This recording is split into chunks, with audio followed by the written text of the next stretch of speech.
Boa noite, irmãos. Quero saudá-los com a graça e a paz do nosso Senhor. Amém? Privilégio muito grande estar aqui com vocês para partilhar a palavra de Deus, dando continuidade à série de exposições no livro de Colossenses. Hoje vamos entrar no capítulo 3.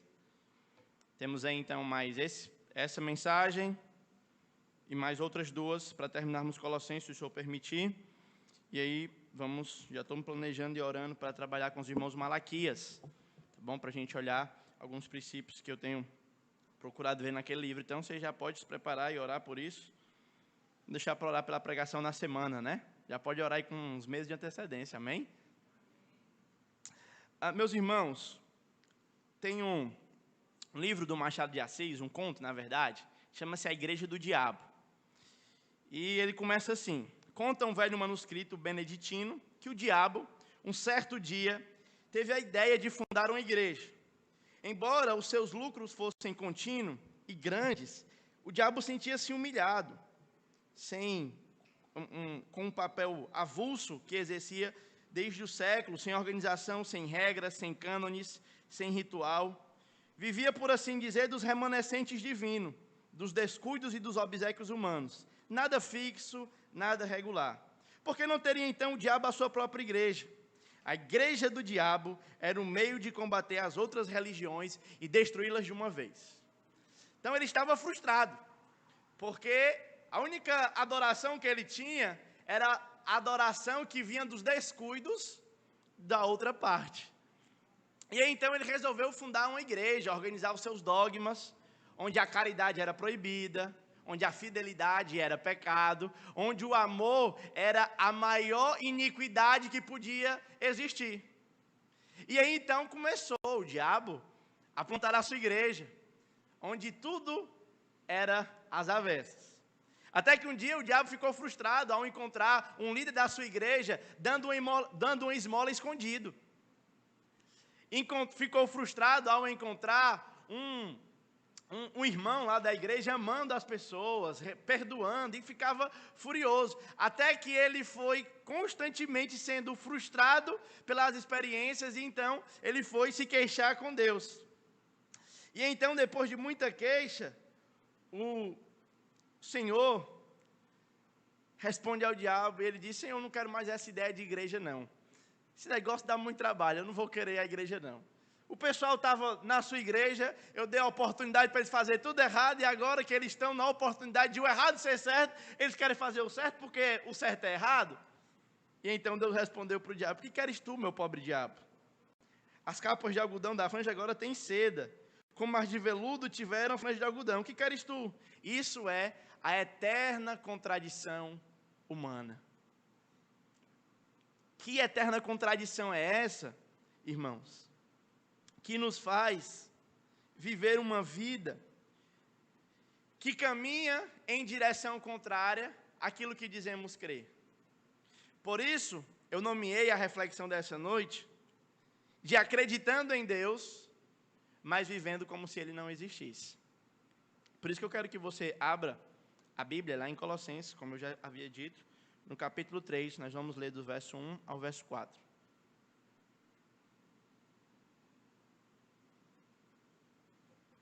Meu objetivo nessa noite com os irmãos é tentar alinhar credo e conduta, doutrina e vida, aquilo que nós falamos com a boca, que possa ser testificado da forma que nós vivemos. Diz assim a palavra de Deus: portanto, se já fostes ressuscitados com Cristo, busquem as coisas que são lá do alto, de cima, onde Cristo está assentado à destra de Deus. Pensai nas coisas que são de cima, e não nas que são da terra, porque já estáis mortos e a vossa vida está escondida com Cristo em Deus. Quando Cristo, que é a vossa vida, nossa vida, se manifestar, então vós vos manifestarei com Ele em glória. Até aqui a leitura da palavra de Deus. Vamos fazer uma breve oração, irmãos, pedir para que o Senhor nos ajude a compreender a palavra, a entender a verdade do Evangelho que Paulo escreveu mediante essas breves frases, essas breves organizações aqui. Vamos orar. Senhor, nós te louvamos por esse momento agradável que temos de culto a Ti, que o Senhor seja adorado. Então, obrigado, Senhor Deus, pelo momento de louvor. Pedimos ao teu auxílio agora, Senhor, para que a tua palavra seja lida, como já foi, explicada com clareza e aplicada aos nossos corações. No final desse tempo, nós estejamos moldados à imagem e semelhança do teu Filho, que a gente consiga, Pai, pela graça do Evangelho, vencer essa contradição inerente à nossa raça, inerente à nossa natureza, que nós possamos, Senhor Deus, pela graça do Evangelho, caminhar, Senhor Deus, à luz da eternidade. Te pedimos auxílio, em nome do teu Filho. Amém. Nós temos pensado, irmãos, nesses últimos meses, sobre por que Cristo é central na nossa vida e na vida da igreja. Nós vimos, então, que o apóstolo Paulo está escrevendo essa epístola para lidar com alguns problemas que estavam acontecendo na igreja de Colosso. Nós vimos, então, que havia naquela igreja um grupo de pessoas, né, falsos mestres, que estavam ensinando as pessoas a lutarem contra os desejos da sua carne, através daquilo que eles chamam de asceticismo, que é a negação das suas próprias vontades. Eles tinham vontade de fazer alguma coisa, mas porque então eles não deviam fazer aquilo, porque aquilo era moralmente reprovável, eles não deveriam fazer, embora eles quisessem fazer. Nós tínhamos ainda outros grupos, né, os grupos legalistas, os grupos libertinos, e uma série de outras pessoas. Era uma bagunça aqui na igreja de Colosso. Então Paulo está preso, como os irmãos sabem, lá na primeira prisão dele, possivelmente em Roma, quando ele recebe a visita de Epáfras, que era o pastor da igreja de Éfeso, e Epáfras, então, dá um relatório sobre essa situação. E Paulo vai escrever uma carta para tentar rebater, né, e como nós falamos até usei aquela ilustração lá da fofoca, que às vezes a gente cria no ônibus, né, tentando reconstituir uma conversa. Não sei se os irmãos que são muito elegantes, né, e polidos, nunca fizeram isso, mas eu particularmente, no grande circular, já tentei adivinhar muitas fofocas só por uma parte né? Alguém já fez isso assim? Tem coragem de confessar publicamente? Eu sei que tem alguns que estão rindo, talvez não vão levantar a mão, mas esse, possivelmente, a sorrisada já se entregou. Pois bem, então nós estamos tentando reconstituir aqui quais eram as perguntas por meio das respostas de Paulo. Então nós só estamos, imagine que nós estamos no grande circular e Paulo está conversando com a igreja de Colosso, e nós estamos ouvindo só desse lado. E aí, então, ele já iniciou orando, né, agradecendo que Deus já tinha feito uma obra maravilhosa naquela igreja. Ele ora, então, e pede para que a igreja viva de modo digno do Senhor, que a igreja consiga agradar a Deus em seu modo de viver. E aí, então, depois ele vai trazer o doutrinamento. E o doutrinamento de Paulo é um doutrinamento estritamente cristocêntrico. Ele apresenta Cristo como a pessoa principal da obra da salvação, a pessoa principal da criação e a pessoa principal da igreja, porque é por meio de Cristo que todas as coisas subsistem. Então Cristo está guiando todas essas coisas e por isso então ele deve ser central. Paulo depois apresentou, como nós vimos alguns domingos atrás, não sei se os irmãos lembram, tá certo? Sobre a centralidade de Cristo no ministério. Que o ministério não é tanto sobre resultado, que o ministério não é tanto sobre aquilo que nós fazemos, mas como adoramos o Senhor. E à medida que servimos a Ele, devemos fazer isso em amor, em gratidão ao que Ele fez por nós na cruz, não pela necessidade de atrair um olhar divino, de tentar perdoar os nossos pecados, como se de alguma forma pudesse, pelas nossas boas obras, nos salvarmos. O ministério precisa ser centrado em Cristo. Vimos também sobre a obrigatoriedade, eu vou dizer assim, do sofrimento na vida daquele que quer seguir a Jesus. Então nós vimos uma série de outras coisas, e agora entrando nesse capítulo aqui, acreditando em Deus e vivendo como se Ele não existisse. A primeira grande realidade que Paulo começa falando aqui é sobre a ressurreição. Ele diz, portanto, é um termo e uma cláusula que liga com os versos anteriores. É como se ele estivesse construindo uma argumentação, ele vai explicando. Portanto, porque eu expliquei isso, então agora ele vai mostrar o ponto prático disso. Porque então Jesus ressuscitou por conta da obra da cruz, por conta de uma série de outras coisas, nós devemos viver uma vida como se a ressurreição fosse uma realidade, porque ela é. A ressurreição, ela é uma realidade e nós, de fato, estamos ressuscitados com Cristo. certo? Primeiro é importante entender que Jesus Cristo morreu, e isso não tem nenhum problema. Como nós falamos, como os irmãos sabem, há uma miríade de convicções a respeito de Cristo. Muito dificilmente, em nosso contexto, no contexto dos irmãos, alguém nunca ouviu falar de Cristo, e muito menos nunca ouviu falar sobre a morte de Cristo. Todo mundo sabe que Cristo veio e morreu. A questão e a pergunta principal que vai mudar, o que pode mudar a vida de alguém é a seguinte: por que foi que Jesus morreu? Qual era a necessidade que Jesus tinha de morrer? Essa pergunta deve ser feita, deve ser respondida com muita sinceridade, certo? Como eu falei para os irmãos, não há nenhum problema, as pessoas não têm nenhuma dificuldade de acreditar que Jesus de fato morreu. A pergunta é por que ele morreu? Algumas dizem que Jesus morreu simplesmente para ser um bom exemplo, para ser uma espécie de mártir, que vai nos dar um exemplo para lutar contra a injustiça. E que por meio dessa luta contra a injustiça, a cruz nos espera. E por conta disso, então, ele é um exemplo perfeito. E por conta do seu exemplo perfeito, nós, então, devemos seguir esse exemplo para, então, nos libertarmos, né, de toda a opressão social que existe, uma série de outras coisas. Outros vão dizer que Jesus morreu para uma infinidade de questões. Eu estou tentando ser muito cuidadoso aqui, que eu não sei quem é que está assistindo, e eu também não quero ser desrespeitoso. Está entendendo? Eu quero dizer que eu respeito os irmãos, mas as convicções distintas, mas eu quero tentar que nós construamos uma convicção a partir das Escrituras. Portanto, eu queria convidar os irmãos para ir rapidamente comigo para Gálatas, capítulo 3, versículo 10. Ali há uma pista muito importante que o próprio apóstolo Paulo, que está falando aqui dessa realidade da ressurreição, nos dá sobre a morte de Cristo. O texto diz assim, todo aquele, pois, que são das obras da lei, estão debaixo da maldição, porque está escrito, maldito todo aquele que não permanece em todas as coisas que estão escritas no livro da lei. Passe mais um pouquinho aí, Lorena, por favor. E evidentemente que pela lei ninguém será justificado diante de Deus, porque o justo viverá pela fé.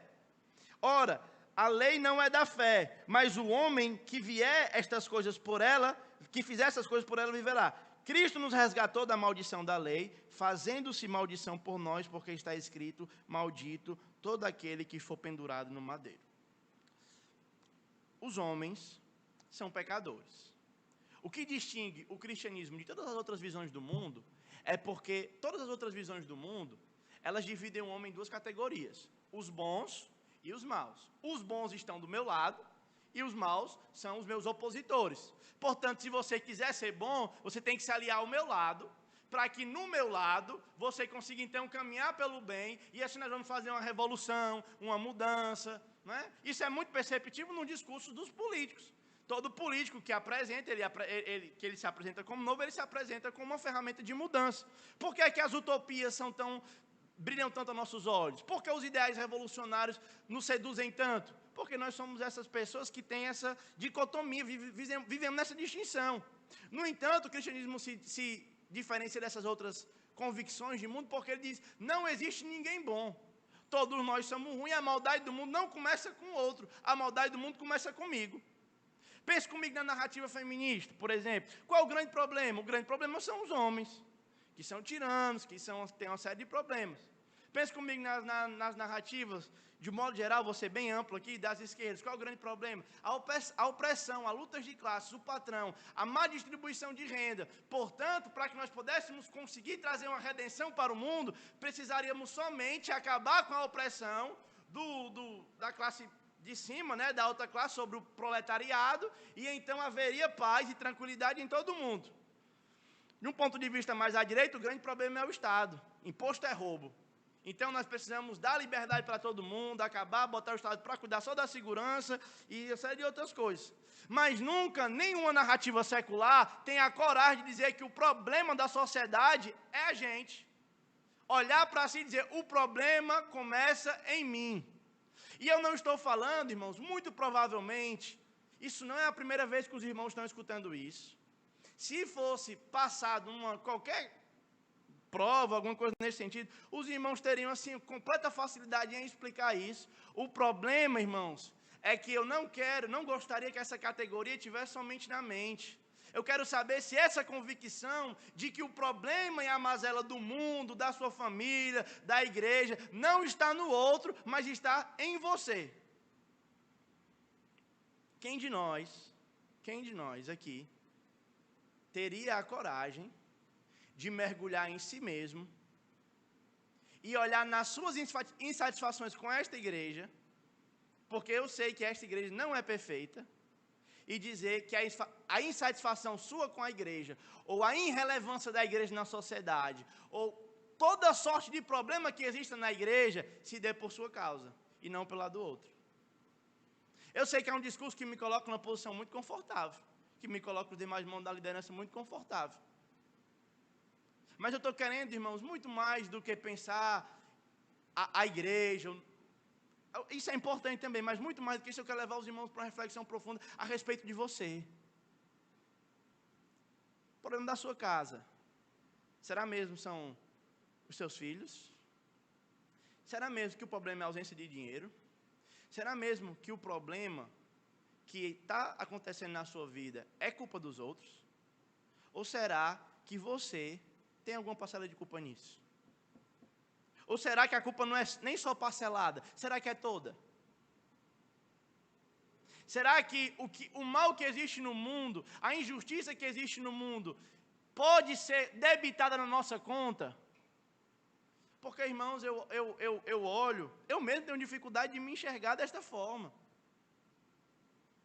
Quer ver um exemplo? Na hora de perdoar. Por que é que nós somos tão tardios em perdoar? Porque nós achamos melhores. E pensamos, eu jamais faria o que essa pessoa fez.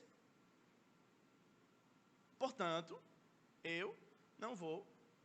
É inadmissível um comportamento como esse. Por quê? Porque eu jamais faria isso. Mas você sabe que você mesmo já fez coisa que você mesmo reprova. Eu tenho certeza que todos vocês têm alguma coisa na vida, rapaz, a pessoa que faz isso é uma pessoa extremamente errada. E você mesmo já se pegou fazendo aquilo que você repreende, né? Não gosta. Então por que foi que Jesus morreu? Jesus morreu para lhe livrar disso. Jesus morreu para lhe livrar de você. Jesus morreu para lhe livrar do pecado, para lhe livrar da maldição que havia sobre nós. E por isso, irmãos, que essa realidade, ela deve não somente estar na nossa convicção, na nossa mente, mas ela deve descer para o mais profundo íntimo do nosso coração e saber que já somos ressuscitados com Cristo e que nada que acontece na vida dos irmãos acontece por mérito dos irmãos, acontecem somente porque Jesus Cristo morreu e ressuscitou. E nada depende de você. Nada depende de você. O que é que você tem que não foi Deus que lhe deu? O que é que você tem que não foi Deus que lhe deu? Alguém tem alguma coisa que não foi Deus que deu? Que você ganhou pelos seus próprios méritos e forças, e sabedoria, e uma série de coisas, pela sua luta, pela sua coragem, a sua disposição. Conheço irmãos aqui nessa igreja que são extremamente trabalhadores, que são homens e mulheres exemplares. Mas mesmo esses não conquistaram aquilo que têm por causa da força do seu braço. Antes, eles conquistaram pela graça de Deus derramada sobre a vida deles. E essa é uma realidade não somente sobre toda a esfera da nossa vida, mas também pela salvação. Nós somos salvos pela fé, porque Jesus morreu, irmãos. Porque Jesus morreu. Ele não morreu, irmãos, por outra coisa senão para perdoar os nossos pecados, para receber o castigo que estava sobre nós, porque nós não temos condição de lidar com o preço cósmico que é de um único pecado. Mas Jesus, pela sua santidade, beleza e pureza, ele morreu. No entanto, ele não somente morreu, mas ele também ressuscitou, como diz as Escrituras. Pedro, pregando lá em Pentecostes, lá em Jerusalém, em Atos capítulo 2, versículo 32, ele nos lembra dessa verdade, muito importante.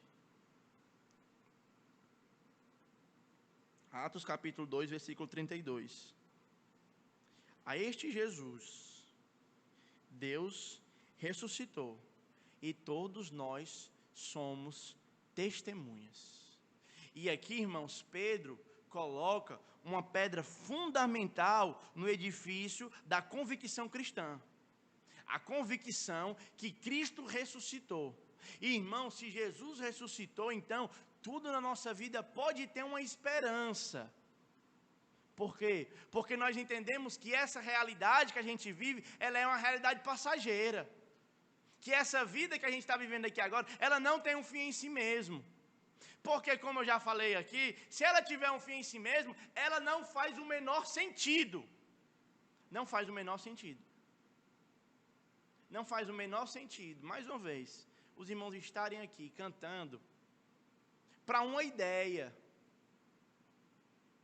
cantando para um mito. Porque essa é a visão que muitas pessoas têm. Você já ouviu falar na aposta de Pascal? Já ouviu falar nesse negócio? Uma vez eu me lembro, quando eu voltei lá de Viração, tempo para tirar férias, eu fui tirar a minha reservista e depois eu fui comer um macarrão lá na casa da Aldenir. Foi muito bom aquele macarrão, estava muito gostoso. Muito bom, estava muito bom mesmo. Foi na época que o pastor Raimundo mandou os irmãos levar para me dar de comida na reunião do conselho. Foi muito legal, que eu viajei para vários lugares a custa dos irmãos. Foi uma benção. Inclusive, irmãos, se quiserem repetir a dose. Estou brincando, não quero saber de viagem tão cedo. E aí eu me lembro que na fila lá da reservista, eu estava conversando com um professor de filosofia. E aí eu estava tentando evangelizar ele, né? E falando de Jesus para ele, ele disse assim, cara, ele dizendo que era um gnóstico, né? Para mim não importa, que a vida é isso e tal, não importa. E é isso mesmo, quando morrer, acaba. Aí disse, vamos pensar aqui, fazer uma coisa, pensar logicamente, certo? Você não é filósofo, então vamos aqui. Eu estou dizendo que eu creio em Jesus, certo? Aí eu estou dizendo que existe uma realidade, que se você crê em Jesus, você vai morar no céu a eternidade inteira. E você está dizendo que não tem. Então pense bem, se eu estiver certo e você estiver errado, eu estou na bênção e você está complicado. Agora, se você estiver certo e eu estiver errado, eu estou na bênção do mesmo jeito, porque se nada existe. E aí eu estava tentando convencer ele. Só que isso, irmãos, levado assim ao final das contas, não faz o menor sentido. Porque encarnar Jesus e levar Jesus a sério só faz sentido se ele existir. Porque o preço do Evangelho é muito alto para viver se Cristo de fato não existiu. E o preço que devemos pagar para carregar a cruz é muito alto somente por uma ideia, por uma mitologia, para viver um padrão social que se adeque a uma sociedade. O preço do Evangelho é muito caro. Da outra face é muito caro. Não é natural. Portanto, não faz sentido.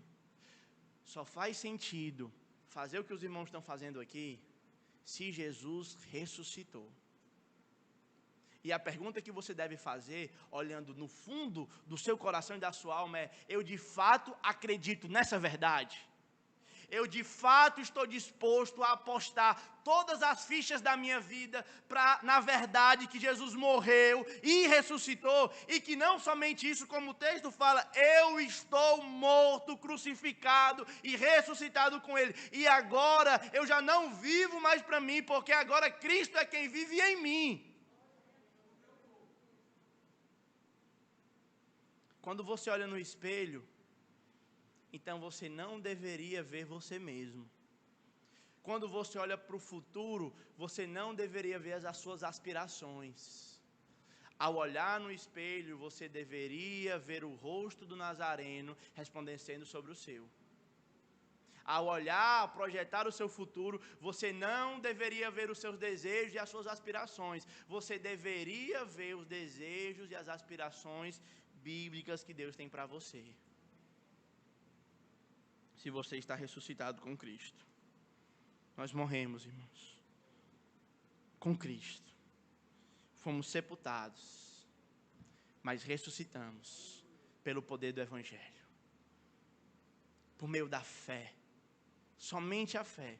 Nada que você possa fazer pode lhe colocar nessa realidade com o Salvador. Somente a fé em Jesus. O texto segue, e por conta que nós morremos, então, Paulo está dizendo que nós devemos buscar as coisas lá do alto. Que os nossos anseios, que aquilo que tira a nossa preocupação, não deve ser as coisas das entranhas. Porque os crentes muitas vezes, qual é o nome daquele bicho que bota a cabeça na terra para comer formiga? Tamanduá. Às vezes nós somos demasiadamente tamanduá, igual um tamanduá. Porque nós estamos tão enfurnados nas coisas aqui da terra, que não esquecemos de olhar para a realidade celestial. A nossa esperança, irmãos, não está em nenhuma coisa que possa se acabar, se ir, perder, uma coisa perecível. Porque se tem uma coisa perecível, ela não é esperança. Por isso, então, que Paulo manda a gente buscar as coisas do alto, porque as coisas lá do alto não se corrompem, a traça não alcança lá, o ladrão não rouba, a ferrugem não estraga, lá está perfeito. E nós devemos almejar essas coisas. O próprio Senhor Jesus falou lá em Mateus 6, 33, que a principal preocupação dos discípulos deve ser buscar o reino de Deus em primeiro lugar. Não é buscar o reino de Deus, é buscar o reino de Deus em primeiro lugar.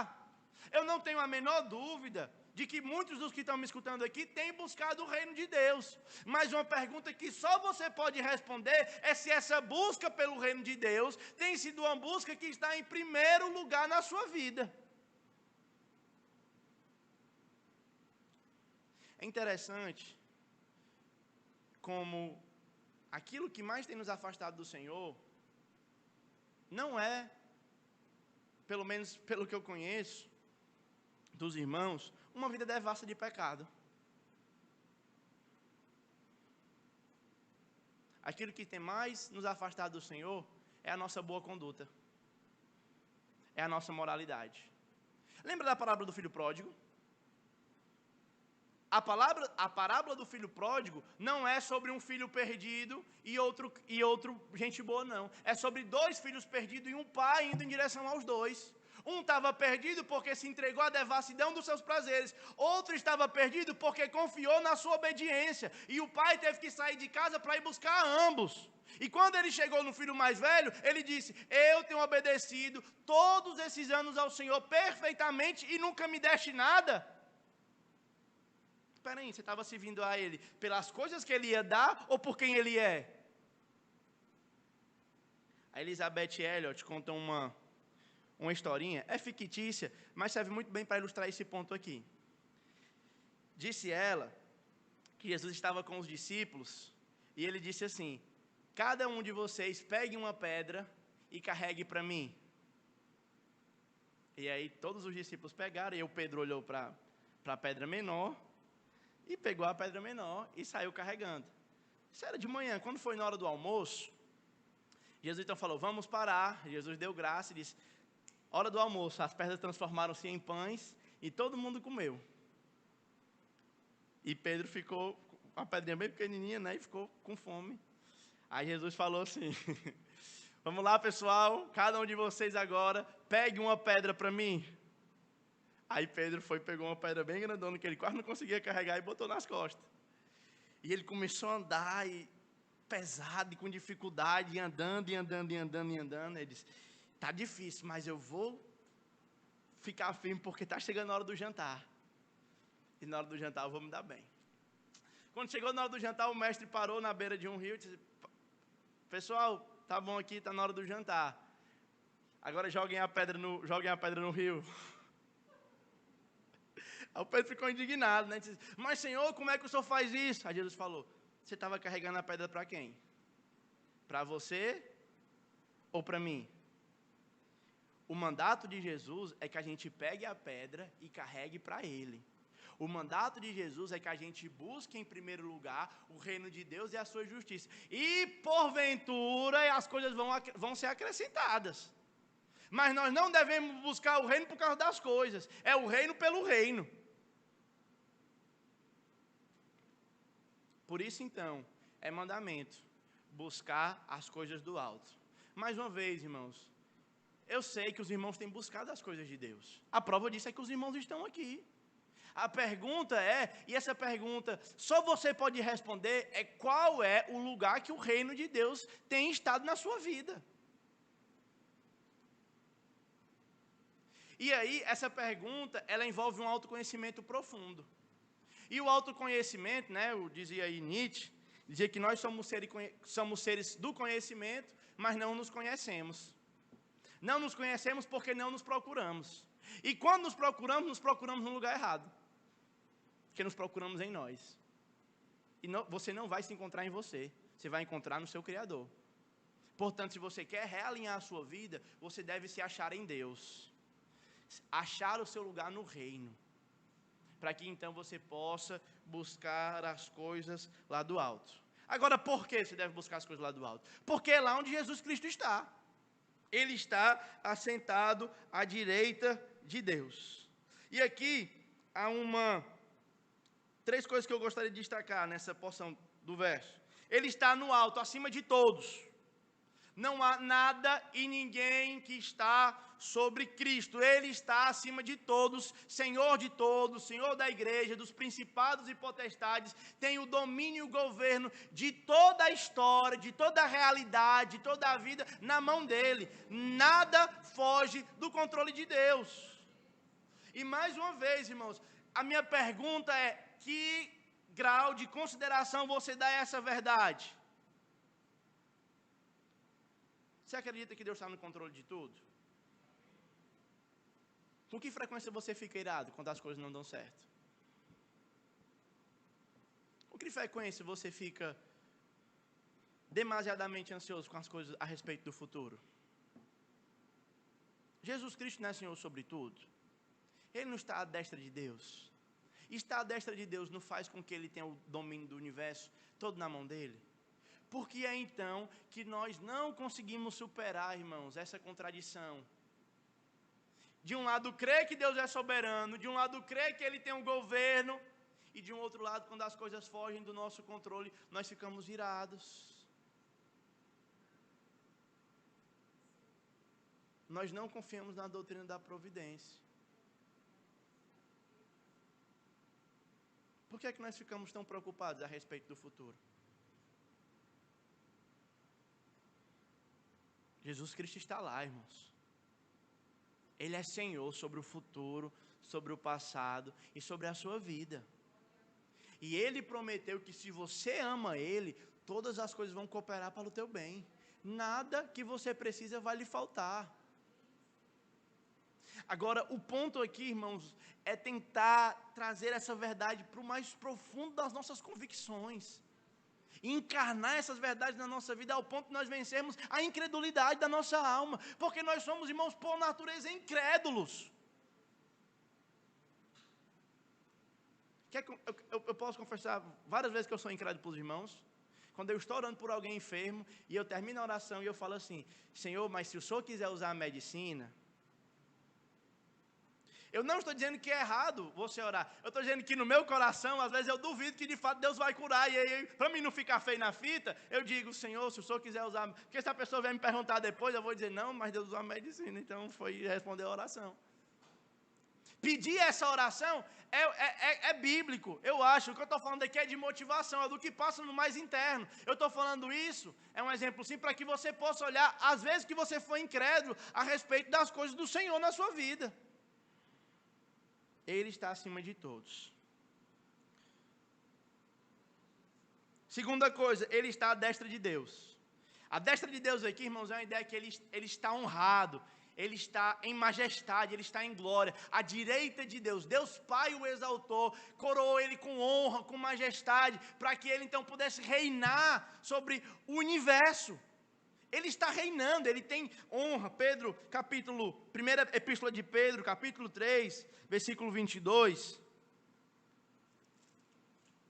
Pedro diz o seguinte: o qual, depois de ir para o céu, está à destra de Deus, e a Ele está subordinado anjos, potestades e poderes. Efésios capítulo 4, versículo 7 e 8 vai dizer também que quando ele foi coroado, todas as coisas foram colocadas debaixo dos seus pés. Ele é Senhor sobre todas as coisas. E essa é uma profecia lá do Salmo 110, versículo 1, se eu não me engano. Deixa eu olhar aqui e conferir. 110, versículo 1. Não é. Fala, meu Deus. É isso mesmo?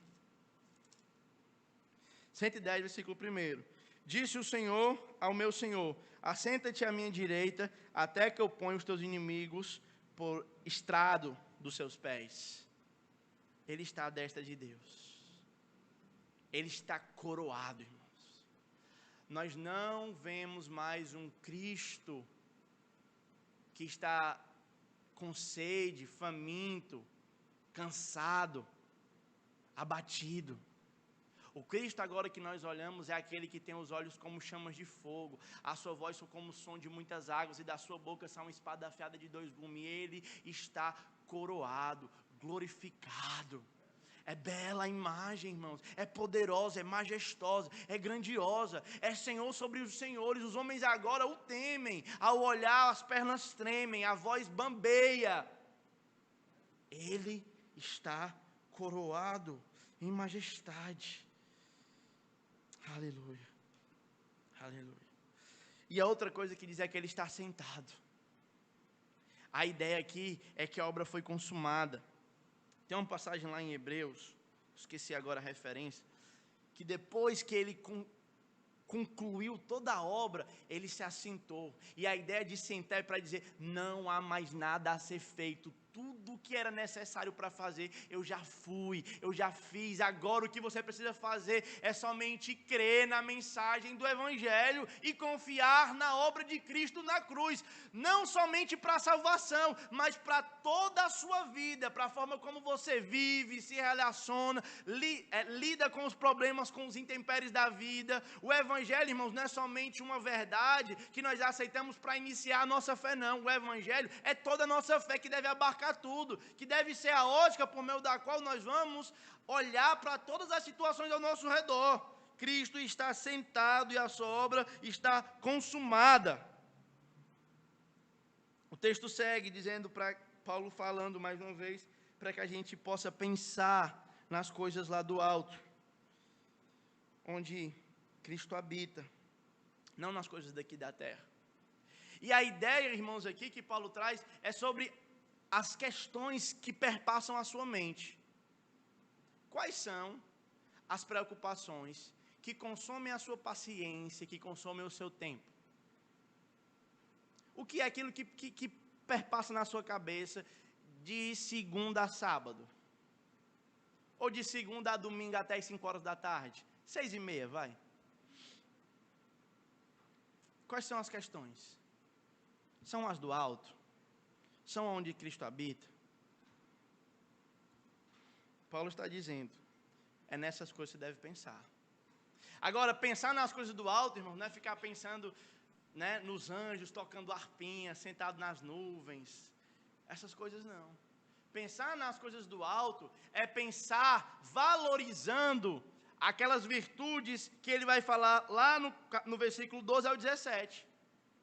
É como é que você pode fazer com que essas virtudes façam parte da sua vida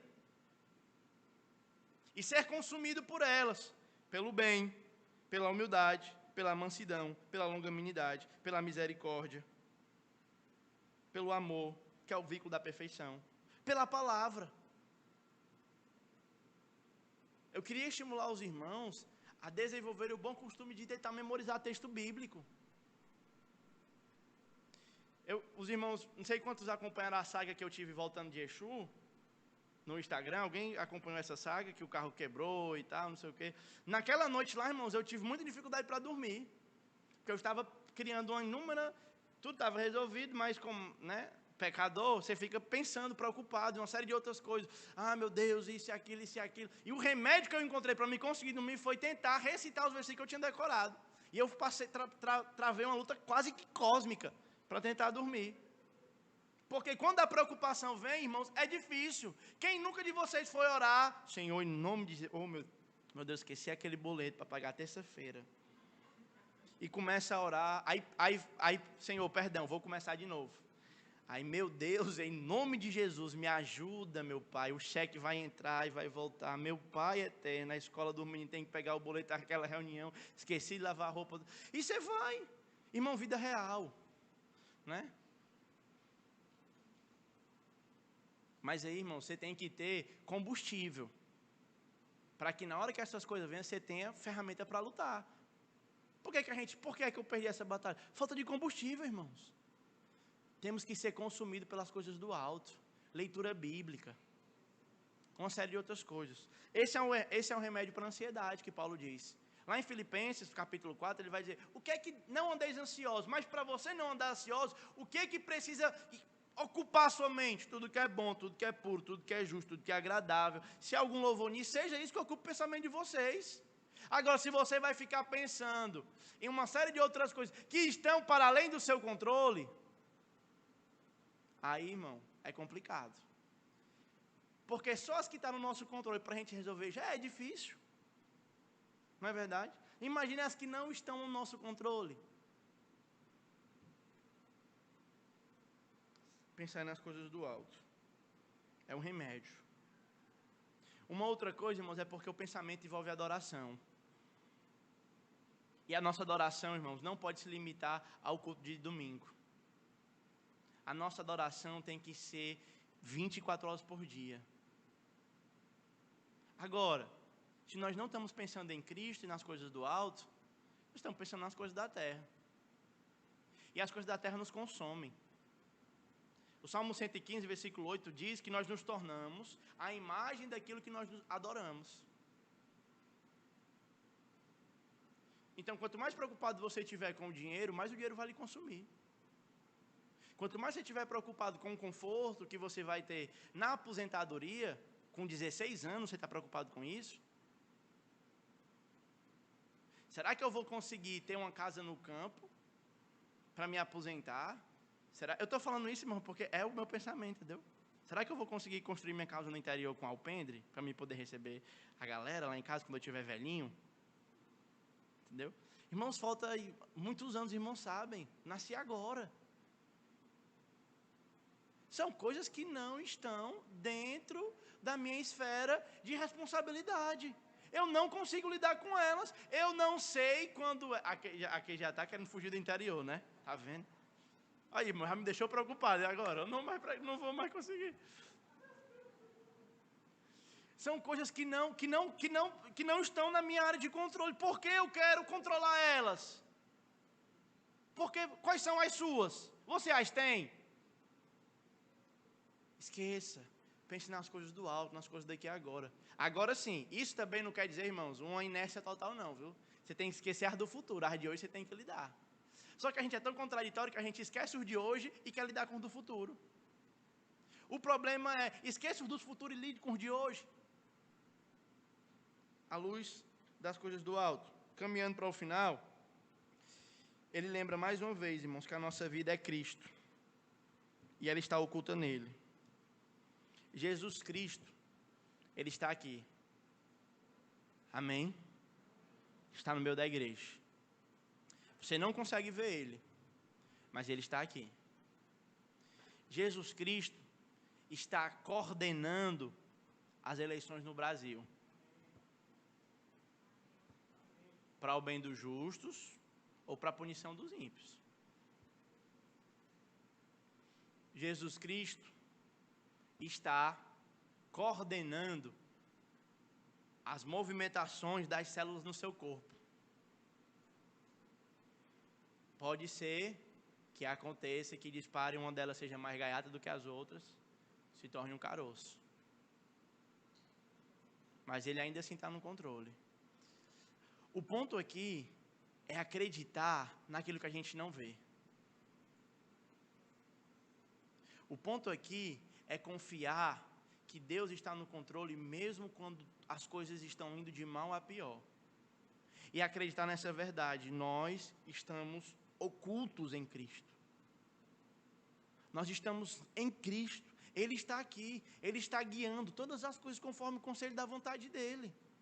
Nós não vemos, mas se nós, por isso que é por fé. Jesus não está querendo nos dar sinais, Ele está querendo de nós fé, para crer que Ele de fato existe, que Ele de fato morreu, que Ele de fato ressuscitou, que as afirmações que Ele faz dele para Ele mesmo são de fato verdadeiras. A pergunta não é se você sabe, não é se você tem informação, é se você crê nessa verdade, no mais profundo íntimo da sua vida. A fé é a certeza das coisas que não se veem, mas se esperam. Quantos aqui estão esperando a volta de Jesus?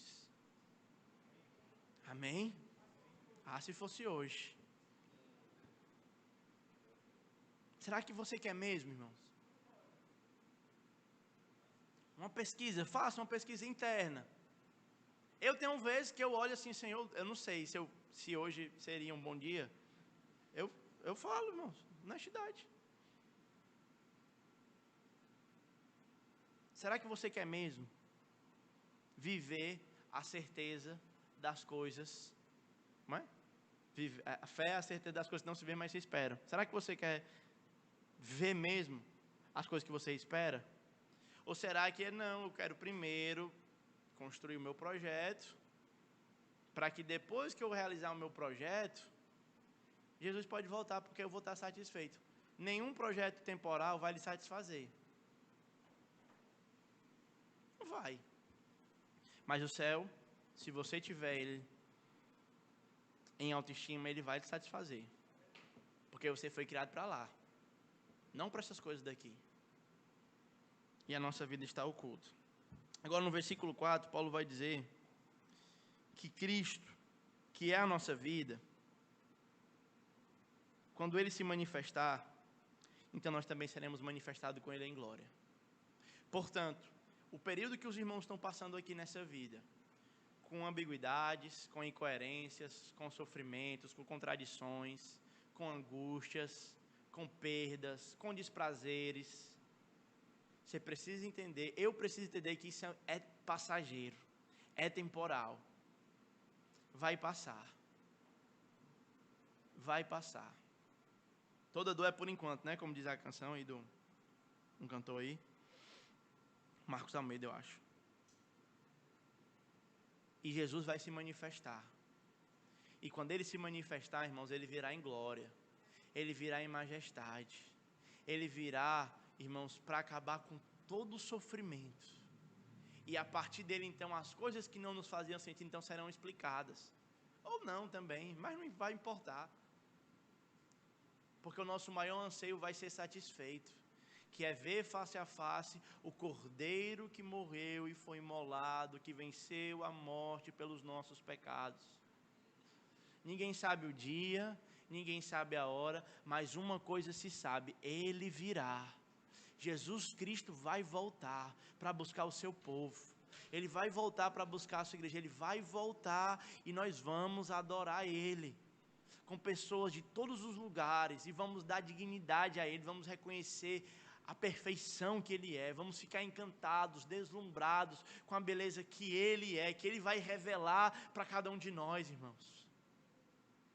Mas aqui a grande questão é que o céu não começa só lá. O céu começa quando você começa a contemplar, porque a partir da sua contemplação no céu, a sua vida é transformada aqui na terra. Quando você passa a aspirar o céu, aqui a sua vida é consertada. Agora, quando você aspira as coisas daqui, o céu se torna uma realidade tão sem sentido, que até é tranquilo, não é? Os irmãos lembram, há muito tempo atrás, né, pelo menos na minha infância, como nós cantávamos as músicas Vencendo Vem Jesus, cantávamos sobre a volta de Jesus, ansiávamos a volta de Jesus, tinha medo da volta de Jesus. Quem nunca assistiu aqui Deixados para Trás e ficou com medo, irmão? Nem mais o Deixados para Trás a gente conhece, porque não está mais na nossa esfera de preocupação, de ambição, a volta de Jesus do céu. E mais uma vez, o céu não é um lugar, irmãos, o céu é a pessoa maravilhosa de Jesus. E a realidade do céu, nós podemos ter vislumbres aqui já, temporais aqui na terra, porque Ele já está aqui conosco. Ele só está oculto, irmãos, mas Ele está passeando no meio da igreja. E Ele está sondando os corações, está vendo as suas necessidades, Ele está vendo o que você precisa. O chamado para você nessa noite é: proste-se aos pés do Cristo Jesus. Porque então Ele será revelado. Gostaria de finalizar então, irmãos, fazendo aqui algumas aplicações, bem breves, ou não, para as nossas vidas. Primeira delas, queridos, se só Jesus é quem tem a salvação, por que você procura salvar de si mesmo, da angústia da sua alma em outro lugar, não nele? Por que o entretenimento ganhou tanto lugar na nossa vida? Porque nós não suportamos o tédio. Porque no tédio nós temos que nos escutar. E o que nós escutamos de nós para nós mesmos, sem uma profunda relação com Jesus Cristo, é desesperador. Por isso, então, a gente precisa ocupar a nossa vida a cada segundo. Porque senão nós teremos que nos escutar. E o que escutamos de nós para nós mesmos é desesperador. É desesperador. Fora a parte da perspectiva do Evangelho. Por isso que o demônio lá, o mal danado, naquele livro do C.S. Lewis, Cartas para o Diabo Aprendiz, ele diz: quer tentar ele? Não tente ele mostrando, levando ele para balada, para essas coisas assim, não. Deixa ele ocupado. Deixa o seu cliente ocupado. O que mais quer fazer com você é deixar você ocupado. Para que ocupado você não tenha tempo para pensar nas coisas que de fato importam. E as coisas que de fato importam, não importa não, porque não se discute religião. Olha, não se discute religião e política. Irmãos, são duas coisas importantes que precisam ser discutidas. Futebol, tudo bem. Numa discussão, todo mundo sabe que o Ceará é melhor, isso aí né? Não tem como. Mas religião precisa ser discutida. Nós precisamos falar sobre Deus. Precisamos discutir sobre a nossa relação, sobre o Evangelho.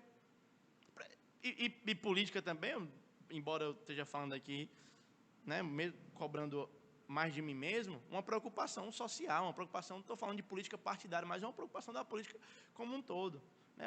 Até imagino que os irmãos esperassem que a gente falasse alguma coisa sobre política, certo? Irmãos, se quiserem uma fala de política coerente, o pastor Alexandre pregou aqui no primeiro turno de 2018, uma palavra muito boa, certo? Está lá no Facebook da igreja, se tiver paciência, você rola lá e escuta, é muito boa a palavra sobre uma relação, como a igreja deve se relacionar, nossas relações e com a sociedade, muito bom. Então, eu gostaria de recomendar. Agora, se só Jesus tem a salvação, por que então nós procuramos nos salvar em outro lugar? A religião, as boas obras, a sua moralidade, a sua conduta perfeita, você ser um cara legal, uma pessoa bacana, uma mulher gente boa, isso pode estar te afastando de Deus. Tanto quanto você tivesse entregado às suas devassidões. Porque você está se aproximando de Deus com base naquilo que você faz. Amém?